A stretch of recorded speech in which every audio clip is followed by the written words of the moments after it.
Assalamualaikum warahmatullahi wabarakatuh. Hai anak-anak, apa kabar? Semoga kalian dalam keadaan sehat walafiat, amin. Baiklah, bertemu lagi bersama Miss. Kali ini kita akan belajar tematik 4E, tema 5, subtema 2, pembelajaran 3 dan 4. Disimak baik-baik ya.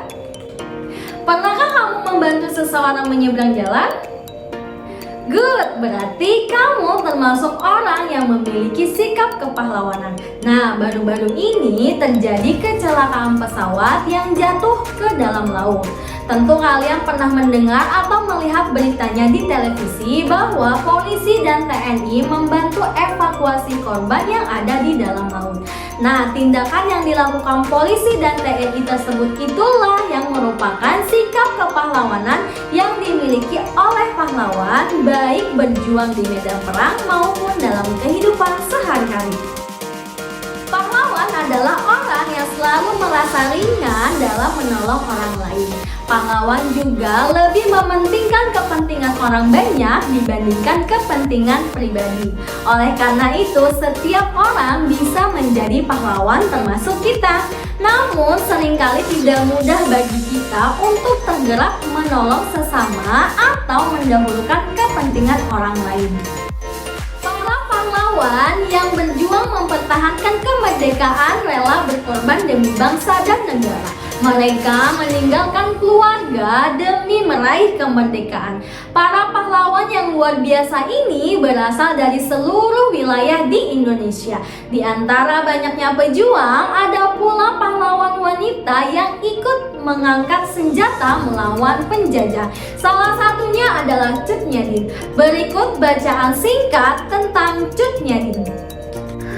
Wanita pemberani Cut Nyadin. Cut Nyadin adalah wanita bangsawan. Beliau dilahirkan di Aceh pada tahun 1848. Cut Nyadin menikah di usia yang masih muda dengan Tuku Ibrahim Lamnga. Pada tahun 1873, suami Cut Nyadin berjuang melawan Belanda yang datang untuk menjajah tanah Aceh. Tuku Ibrahim Lamnga akhirnya gugur dalam pertempuran melawan Belanda. Cut Nyadin kemudian berjanji untuk melanjutkan perjuangan suaminya. Ia kemudian menikah kembali dengan rekan seperjuangannya, yakni Tuku Umar. Meskipun berjuang bersama melawan penjajah, hingga akhirnya Tuku Umar pun gugur dalam peperangan. Sepeninggal suaminya, pasukan Cut Nyadin semakin lemah. Kondisi kesehatannya pun semakin menurun karena usianya semakin tua. Para prajurit Belanda pun semakin mahir dalam peperangan karena mereka telah terbiasa dengan medan tempur yang sama. Akan tetapi, Cut Nyadin menolak untuk menyerah. Akhirnya, Cut Nyadin pun tertangkap. Cut Nyadin kemudian diasingkan ke Sumedang karena Belanda takut Cut Nyadin dapat mempengaruhi rakyat Aceh untuk tetap berjuang. Cut Nyadin wafat pada tanggal 6 November 1908 di Sumedang. Cut Nyadin kemudian diberi gelar pahlawan nasional.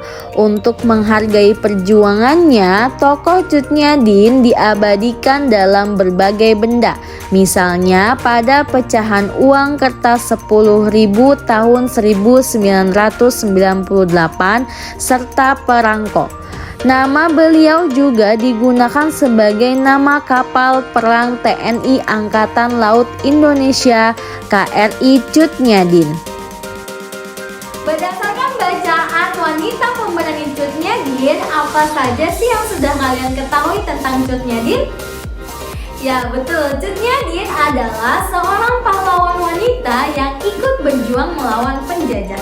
Nah, selain itu, apa saja sih yang ingin kalian ketahui lebih lanjut tentang Cut Nyadin? Bisa ya, contohnya, kapankah Cut Nyadin diasingkan ke Sumedang? Nah, untuk pertanyaan-pertanyaan lainnya, kalian bisa cari jawabannya melalui internet atau buku-buku sejarah yang mendukung. Sekarang kita baca cerita berikut. Kartini, sang pejuang emansipasi wanita.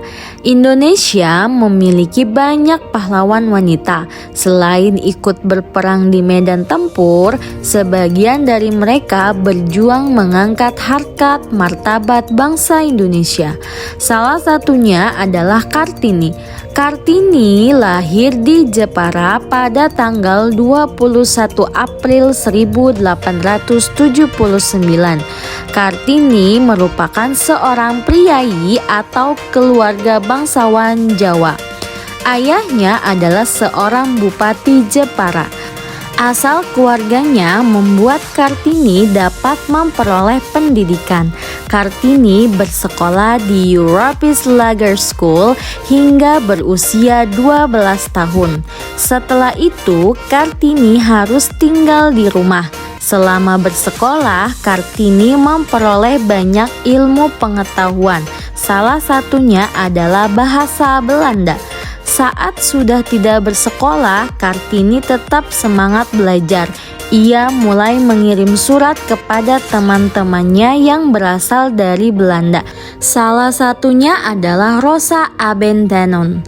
Selain Rosa, Kartini juga sering berkirim pesan dengan Mary Opinson. Berkat mereka, Kartini semakin bersemangat untuk mengubah kehidupan bangsa Indonesia, terutama kaum wanita. Kartini menceritakan berbagai hal dalam surat yang ia kirimkan kepada teman-teman di Belanda, seperti penderitaan bangsa Indonesia akibat penjajahan serta kepeduliannya terhadap pendidikan kaum wanita Indonesia. Kartini juga menceritakan keinginannya untuk bersekolah hingga ke Belanda, namun larangan perempuan memperoleh pendidikan menjadi halangannya. Surat-surat Kartini tersebut kini dibukukan dan diberi judul "Habis Gelap Terbitlah Terang". Semangat Kartini untuk mencerdaskan perempuan Indonesia ia wujudkan dengan mendirikan sekolah wanita di Kabupaten Rembang. Pendirian sekolah ini terjadi setelah Kartini menikah dengan Bupati Rembang, Adipati Aryo Singgih. Adipati mendukung semangat Kartini tersebut. Perjuangan mulia Kartini harus terhenti saat ia meninggal pada 17 September 1904. Untuk mengenang jasa dan perjuangannya, setiap tanggal 21 April diperingati sebagai Hari Kartini. Perhatikan gambar berikut. Manakah yang merupakan kucing yang sebenarnya? Ya betul, yang kucing sebenarnya ada di barisan depan.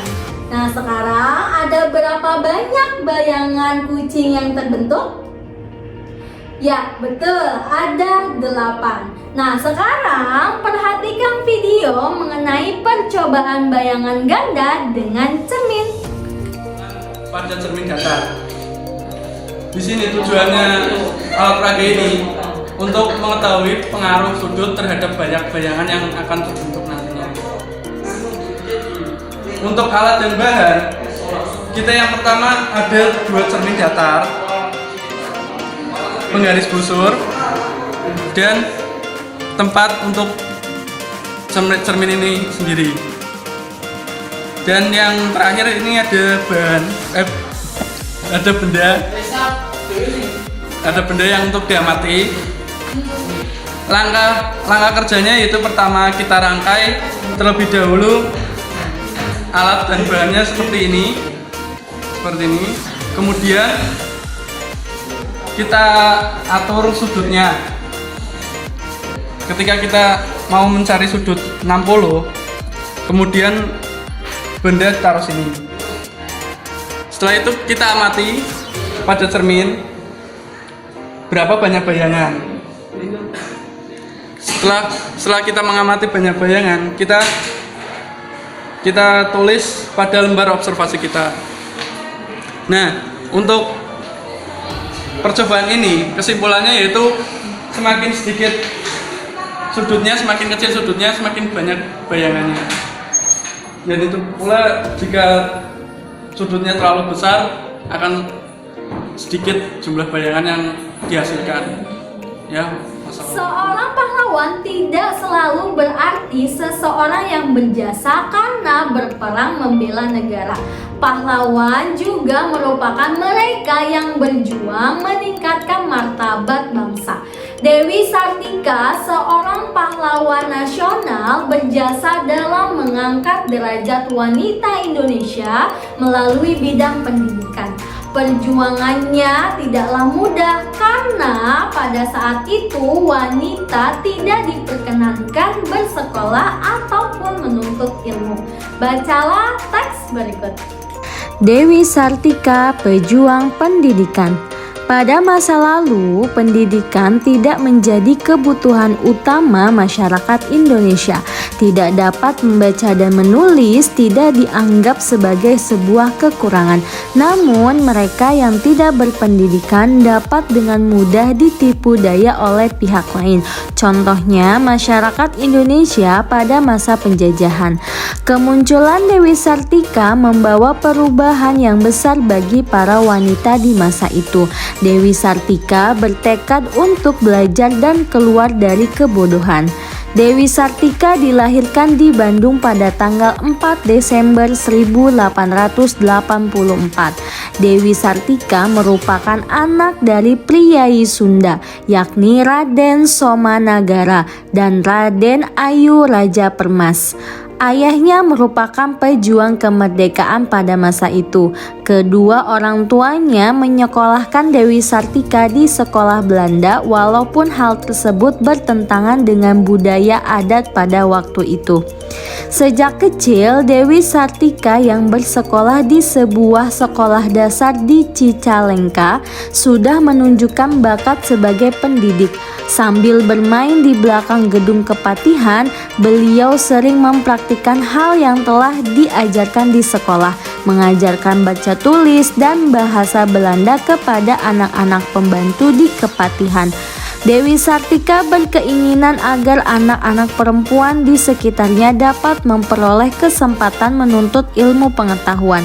Pada tahun 1904, Dewi Sartika mendirikan sebuah sekolah yang diberi nama Sakola Istri.